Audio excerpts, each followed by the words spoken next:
I got so much motherfucking design on right now. Break it down, bring it back, make it clap. I got 3 old thoughts, new block, wear that thing. Bitches on my line, and you know.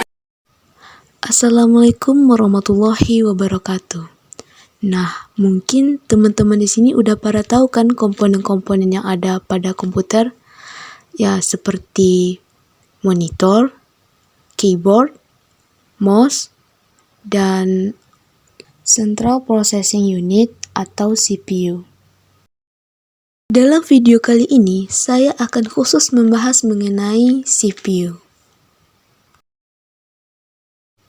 Sebelum kita membahas lebih dalam mengenai CPU, terlebih dahulu kita harus mengetahui definisi dari CPU.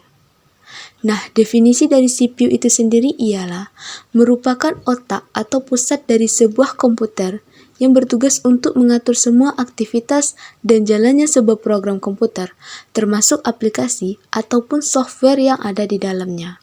Di mana CPU ini berupa sebuah perangkat keras atau hardware. Selanjutnya yaitu mengenai arsitektur CPU, di mana arsitektur CPU ini mengacu pada bagaimana CPU dirancang untuk mengeksekusi dan memproses data. Dalam arsitektur CPU juga terdapat beberapa poin penting yang harus diperhatikan. Di antaranya, Instruction Set Architecture (ISA), mikroarsitektur, komponen arsitektur CPU, kecepatan jam, dan yang terakhir jenis arsitektur CPU. Penjelasan selanjutnya yaitu mengenai komponen-komponen yang terdapat pada sebuah CPU.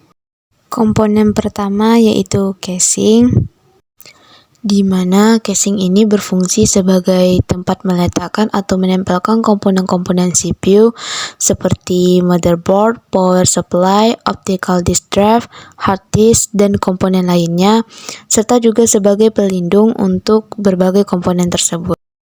Yang kedua yaitu motherboard, di mana motherboard ini merupakan papan sirkuit tempat berbagai komponen elektronik seperti prosesor, video card, sound card, hard disk, dan lain sebagainya, yang dimana komponen ini saling berhubungan satu sama lainnya.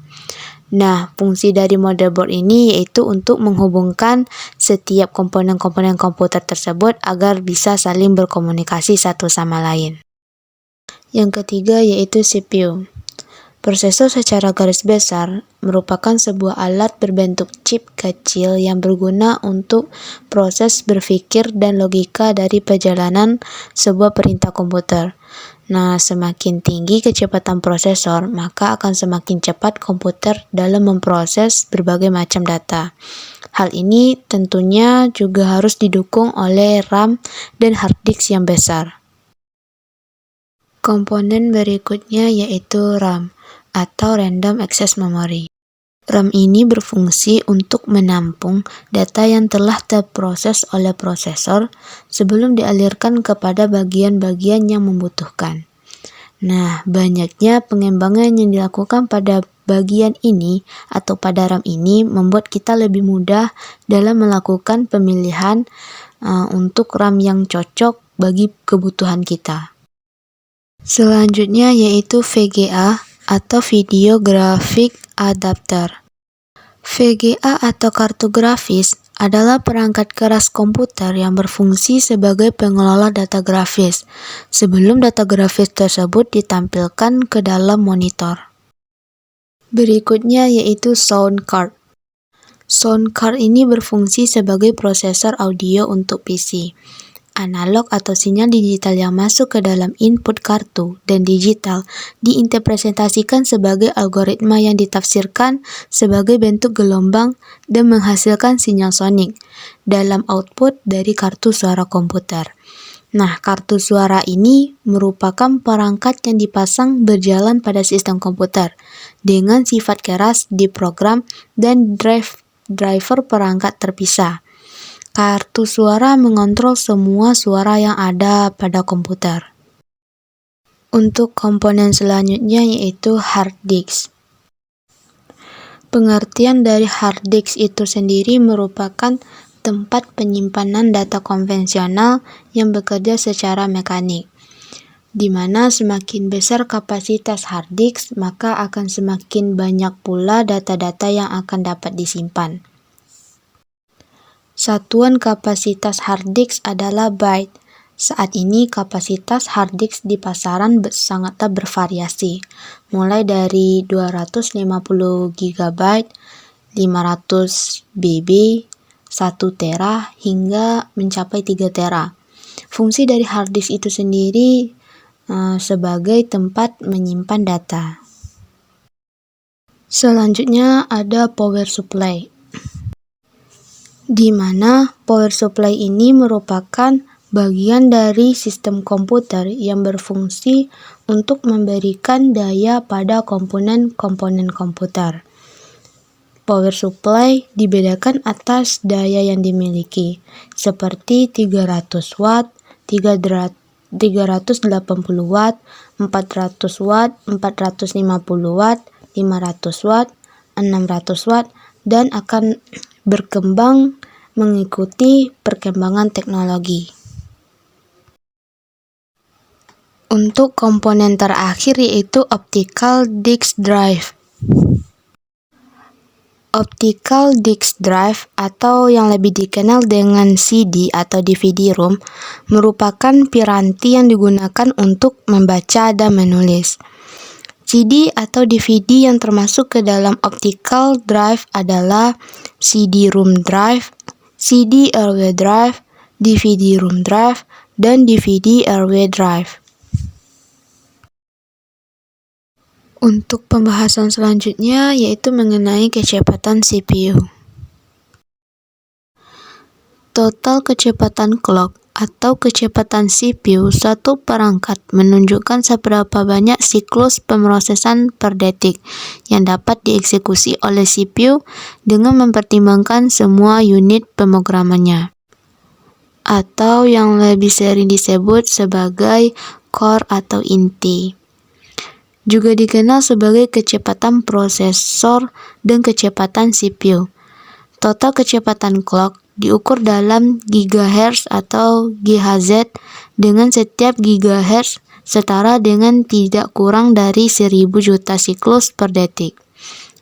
Awalnya kecepatan CPU dicantumkan dalam hertz atau Hz dan kilohertz atau KHz, tetapi teknologi telah melampaui satuan ini. Secara langsung, kecepatan CPU menunjukkan seberapa cepat data dapat diproses dan merupakan salah satu indikator kinerja utama untuk suatu perangkat elektronik. Fungsi dari CPU. Fungsi CPU pada komputer yaitu untuk melakukan beberapa bentuk pemrosesan data. CPU juga mendukung pemrosesan data dengan melakukan fungsi pengambilan instruksi, mengkodekan, dan mengeksekusi, serta mengambil instruksi yang diprogram. Siklus dan cara kerja CPU. Siklus CPU adalah proses yang dilalui unit pemrosesan pusat atau CPU komputer untuk menjalankan satu instruksi. Siklus terdiri dari beberapa langkah, termasuk mengambil, mengkode, mengeksekusi, dan menyimpan instruksi. Langkah-langkah ini diulangi untuk setiap instruksi dalam program, sehingga program selesai. Siklus dari CPU adalah konsep dasar dalam arsitektur komputer dan digunakan untuk menjelaskan bagaimana CPU memproses instruksi. Cara kerja CPU yang berulangan itu yang dinamakan dengan siklus dari CPU. Yang pertama, CPU akan menerima instruksi dari memori komputer, di mana instruksi tersebut merupakan perintah untuk menjalankan program atau mengambil data dari memori. Selanjutnya, CPU akan menerjemahkan instruksi tersebut menjadi kode biner yang dapat dieksekusi. Barulah kemudian CPU akan mengeksekusi instruksi yang mungkin akan melibatkan operasi matematika sederhana seperti penjumlahan, pengurangan, perkalian, dan pembagian. Untuk langkah terakhir, CPU akan menyimpan hasil dari instruksi yang dieksekusi ke dalam memori.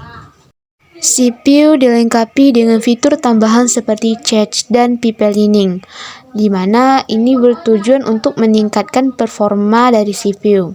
Cache adalah jenis memori yang digunakan untuk menyimpan data yang sering diakses, sehingga CPU tidak harus mengambilnya dari memori utama setiap saat.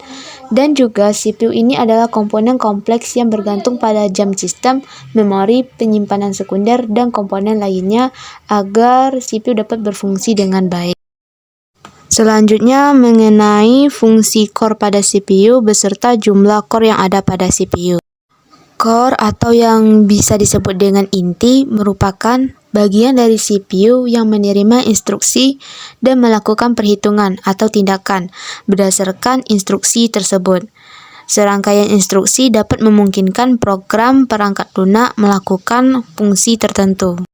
Adapun jenis core berdasarkan jumlah core pada CPU. Yang pertama itu ada single core. Single core itu merupakan core yang hanya bisa mengerjakan tugas dalam satu inti saja, di mana instruksi akan diselesaikan pembagiannya, sehingga untuk lanjut ke proses lainnya, sistem harus menunggu sampai proses sebelumnya selesai. Jenis core yang kedua yaitu dual core, di mana dual core prosesor memiliki dua inti. Komputer bisa melakukan pengerjaan dua tugas secara langsung secara bersamaan. Yang ketiga yaitu quad core. Nah, quad core ini memiliki 4 inti yang biasanya dipakai pada PC atau laptop zaman sekarang karena kinerjanya akan lebih stabil. Yang keempat yaitu hexacore. Sesuai namanya, hexacore ini memiliki 6 inti yang didesain untuk keperluan yang lebih berat.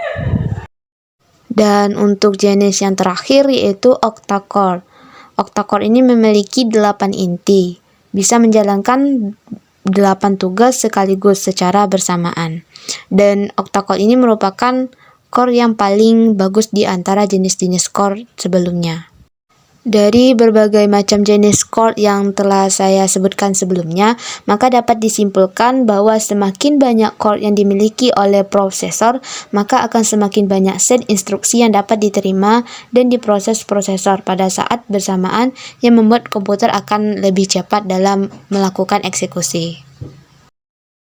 Pembahasan selanjutnya itu mengenai overclocking pada CPU. Definisi dari overclocking itu sendiri merupakan proses meningkatkan clock rate suatu komponen dengan menjalankannya pada kecepatan yang lebih tinggi dari spesifikasi aslinya. Dalam hal CPU, overclocking dapat membantu mengekstra lebih banyak lagi kinerja dari perangkat keras. Dalam penerapan overclocking, ada beberapa poin penting yang perlu diingat tentang overclocking ini. Yang pertama itu adalah risiko, di mana overclocking dapat mengurangi stabilitas, keamanan, performa, dan masa pakai prosesor, serta komponen lainnya. Overclocking juga dapat membatalkan garansi produk apapun. Selain itu, overclocking dapat juga menyebabkan kegagalan dan ketidakstabilan perangkat keras. Yang kedua adalah CPU yang tidak terkunci. Nah, untuk melakukan overclocking ini pada CPU kita harus membutuhkan CPU yang tidak terkunci. Yang ketiga yaitu kecepatan jam, di mana setiap CPU diatur untuk berjalan pada kecepatan jam maksimum tertentu dan diukur dengan menggunakan satuan GHz. Keempat, kontrol. Di mana cara untuk melakukan overclocking salah satunya yaitu dengan menggunakan perangkat lunak otomatis, atau bisa juga dengan menyesuaikan pengaturan secara manual di BIOS PC atau komputer. Poin kelima atau yang terakhir yaitu melakukan pengujian. Nah, sebelum melakukan overclock pada CPU, kita harus memastikan terlebih dahulu bahwa sistem komputer kita ini cukup kuat untuk menangani peningkatan tekanan selama overclocking, karena hal itu sangat penting. Melakukan overclocking pada CPU memang memberikan peningkatan kinerja pada komputer kita, namun penting untuk mempertimbangkan risiko dan manfaatnya sebelum mencobanya, karena overclocking ini dapat menyebabkan kerusakan dan ketidakstabilan perangkat keras dan juga dapat membatalkan jaminan pada komputer kita. Selanjutnya mengenai overheating pada CPU. Overheating pada CPU dapat diartikan sebagai kondisi di mana CPU mengalami kenaikan suhu di atas suhu normalnya. Nah, overheating ini dapat mengakibatkan kerusakan permanen pada CPU. Oleh karena itu, penting untuk kita segera mengatasi apabila terjadinya overheating. Adapun tanda-tanda dari CPU yang mengalami overheating. Yang pertama itu komputer akan terasa panas saat disentuh. Dan yang kedua itu kipas angin akan bekerja sangat keras. Yang ketiga, komputer tiba-tiba mati, layar macet, atau layar biru mogok. Yang keempat, sistem komputer mogok, masalah booting, kebisingan kipas tinggi, dan kelambatan dalam melakukan pemrosesan data. Ada beberapa cara yang dapat kita lakukan untuk mengatasi CPU yang overheating. Yang pertama itu dengan membersihkan debu pada CPU, karena dengan terlalu banyaknya debu yang terdapat pada CPU akan menyebabkan CPU menjadi terlalu panas. Yang kedua, mengganti pasta thermal. Pasta thermal itu sendiri merupakan cairan yang sangat konduktif yang memindahkan panas dari chip CPU ke heatsink kipas. Pasta thermal ini akan mengering seiring dengan berjalannya waktu. Oleh karena itu, kita perlu untuk menggantinya setiap beberapa tahun. Yang ketiga itu periksa aliran udara. Dengan memeriksa aliran udara pada CPU, kita dapat memastikan CPU ini bekerja dengan efektif. Jika udara di dalam casing terlalu panas, maka akan dapat menyebabkan panas yang berlebihan pada komponen yang ada di dalam sistem CPU. Yang keempat, mengidentifikasi aplikasi yang menghabiskan banyak sumber daya. Yang kelima, memantau penggunaan fisik dan paparan panas pada CPU. Yang keenam, melakukan pembaharuan pada perangkat lunak. Yang ketujuh, melakukan pemindaian malware. Karena malware ini dapat menyebabkan CPU bekerja terlalu keras dan mengakibatkan CPU ini kepanasan. Selanjutnya yaitu mengenai soket pada CPU. Soket pada CPU itu sendiri ialah tempat dudukan atau tancapan pada motherboard yang berbentuk persegi 4 dengan lubang-lubang kecil, tempat melekatnya kaki-kaki atau pin-pin prosesor yang tersusun membentuk matriks 2 dimensi. Setiap jenis prosesor membutuhkan soket yang berbeda. Ada beberapa jenis soket yang umum digunakan oleh CPU. Di antaranya, yang pertama itu adalah soket T atau soket LGA 775, di mana soket ini diperuntukkan bagi desktop Central Processing Unit atau CPU. Yang kedua itu soket H atau H1 atau sering disebut juga dengan LGA 1156. Yang digunakan pada prosesor menengah ke bawah atau mid-low. Prosesor yang didukung sistem ini seperti Core i7, Core i3, dan Core i5. Yang ketiga itu soket H2 atau LGA 1155 yang digunakan pada prosesor menengah ke atas, dan prosesor yang digunakan pada sistem ini adalah Core i7, Core i3, dan Core i5. Yang keempat yaitu soket H3 atau LGA 1150 digunakan pada prosesor menengah ke atas. Yang didukung pada sistem ini adalah Core i7, Core i5, dan Core i3. Yang kelima itu soket 423 digunakan pada generasi pertama prosesor Intel Pentium 4. Yang keenam yaitu soket 462 digunakan pada generasi Alton. Yang ketujuh soket 478 digunakan pada generasi Pentium 4. Yang kedelapan soket 939 digunakan pada prosesor AMD Athlon. Yang kesembilan soket AM2 digunakan pada prosesor AMD Athlon 64x2 dan Athlon 64FX. Yang ke-10 itu soket AM3 digunakan pada prosesor AMD Phenom 2 dan Athlon 2. Yang ke-11 soket FM1 digunakan pada prosesor AMD A-series. Yang ke-12, soket FM2 digunakan pada prosesor AMD A-series dan Athlon X4.